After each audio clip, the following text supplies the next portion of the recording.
quería hacer una introducción de lo que es mi tema de investigación, que son los qubits y la computación cuántica. Para empezar, hablemos de computación normal. Un ordenador. El ordenador, en mi opinión, y en mi opinión de otros, es la máquina más importante que se ha inventado en el siglo XX.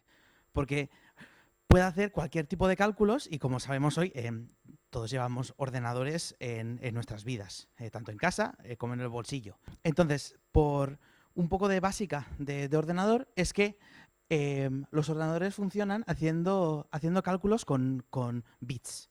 Un bit es una unidad de información que distingue entre dos posibles estados, que normalmente en computación se les conoce como 0 o 1.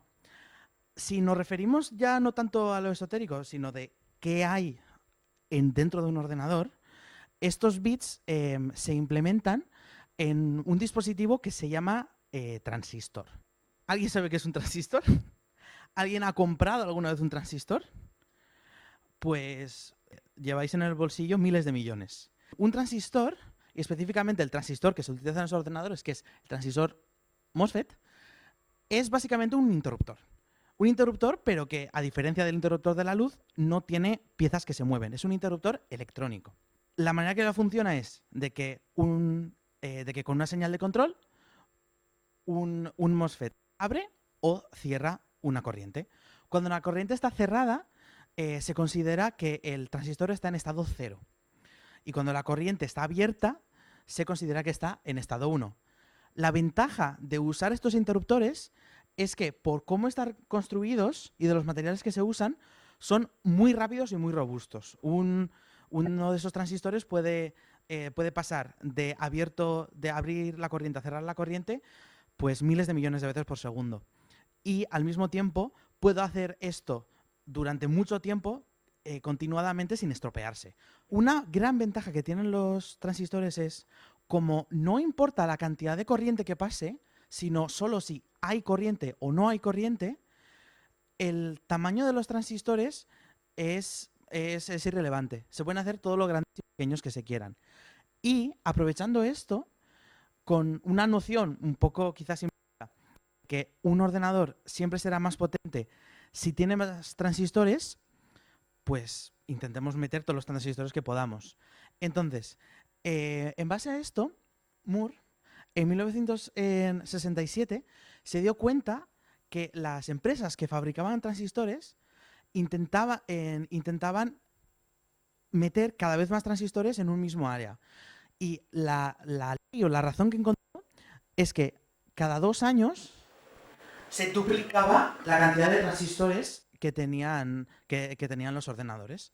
Esto primero fue un descubrimiento, un fenómeno que se encontró, y después se convirtió en una meta, en un objetivo que tenían las empresas fabricantes de ordenadores de seguir esta ley de Moore, de intentar cada 2 años duplicar la cantidad de transistores que tenían. Pero, aunque eso ha funcionado durante 50 años, que hoy en día eso está llegando a su límite. Y es que aquí veis unos transistores que son de última generación. Para hacernos una idea del tamaño, estos son 40 nanómetros, que son como 2.500 veces más finas que el grosor de un pelo, no se ven. Y entonces los transistores ya están cerca del límite físico del que se pueden fabricar. No se pueden hacer mucho más pequeños que ahora. Incluso en el tamaño que estamos hoy en día, la fabricación es muy difícil y necesita de procesos y de máquinas que valen muchísimo dinero. Cada vez es más difícil también encontrar diferentes arquitecturas para colocar estos transistores. Ya no se pueden empaquetar mucho más. Y como estamos en tamaños muy pequeños, la mecánica cuántica empieza a tomar efecto y empieza a causar defectos en su funcionamiento. Pero, ¿y si pudiésemos usar estos efectos de mecánica cuántica a nuestro favor en vez de en contra? Antes de hablar de eso, un par de pinceladas de mecánica cuántica. Aquí hay 2 fenómenos que quisiera describir, que son la superposición cuántica y el enlazamiento cuántico. La superposición básicamente dice: si un objeto cuántico puede estar en cualquier cantidad de estados, pues por ejemplo, yo estoy aquí a la izquierda del escenario o a la derecha, vosotros, aunque cerréis los ojos, sabéis si estoy a la izquierda o a la derecha. Y aunque me mueva, vosotros os imagináis que estaré en alguno de los lados. Pero si yo fuera un objeto cuántico, yo estaría en todas las posiciones posibles. Yo estaría aquí, a la derecha, en centro, ahí detrás y en todas las esquinas. Un objeto cuántico existe en todos sus estados posibles al mismo tiempo, hasta que se observa. Cuando se observa, esta superposición desaparece y el objeto solo se mide en un estado determinado por una distribución de probabilidades. El otro fenómeno es el enlazamiento cuántico, que es que nosotros podemos coger estos objetos cuánticos y podemos forzar que su estado dependa de los unos de los otros. Por ejemplo, yo puedo hacer que si mi objeto A está en estado 0, puedo obligar a un objeto B a estar en estado 1. Pero claro, cuando yo no los miro, yo no sé si esto está en estado 0 o está en estado 1. Está en ambos al mismo tiempo. Los dos objetos están en ambos estados al mismo tiempo. Entonces aquí pasa una cosa muy curiosa, que es que si yo preparo mis dos objetos de esta manera y los separo, si yo mido el estado de A, su superposición desaparece y me aparecerá que está en estado 1 o 0, lo que sea. Y automáticamente, por haber medido el estado de A, ya sé el estado de B. Porque yo los he preparado para que su estado dependan los unos de los otros. Entonces, es posible colapsar una superposición incluso sin hacer la medida.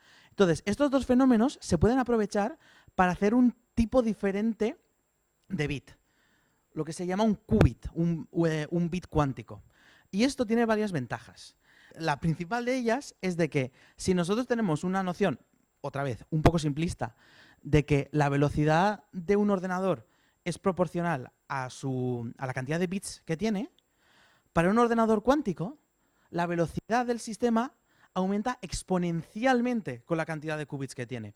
Esto es una figura que se enseña en todas partes, que es que si tú tienes 50 qubits, el equivalente en bits es 2 a la 50, que son 1000 millones, que está cerca de lo que los superordenadores más grandes de hoy en día tienen. Entonces, perfecto. Los qubits van muy bien. ¿Cómo los hacemos? No todos, pero algunos qubits se pueden fabricar, si se quiere, de manera muy parecida a la que se fabrican los transistores. Por lo tanto, podemos aprovechar toda la experiencia y toda la tecnología desarrollada para hacer transistores. Igual que los transistores, la tecnología principal para fabricarlos se llama litografía, que es básicamente es como una fresadora, pero muy pequeña. Lo característico de los qubits es que los componentes para fabricarlos son muy, muy, muy pequeños, incluso con lo que se sabe hacer hoy en día. Entonces, incluso las técnicas de litografía más avanzadas, que podría ser una de estas máquinas que, si os importa el precio, vale 5.000 millones de euros, cuesta hacer aparatos como estos, que esto es pues lo que físicamente es un qubit. Y aquí yo quiero aportar mi granito de arena, porque mi investigación se centra en desarrollar estas técnicas y en estos procesos para intentar avanzar un poco la fabricación de estos qubits. El objetivo, de cierta manera, es, yo quiero crear agujeros muy pequeños. ¿Cómo de pequeños? Pues 10.000 veces el grosor de un pelo, lo cual pues son entre 10 y 15 nanómetros que podéis ver aquí. Y entonces, para acabar, unas claves que me gustaría que pudieseis recordar de esto.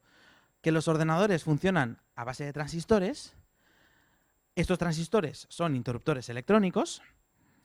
En el pasado, la densidad de transistores se duplicaba cada 2 años, pero eso ya no es tan posible.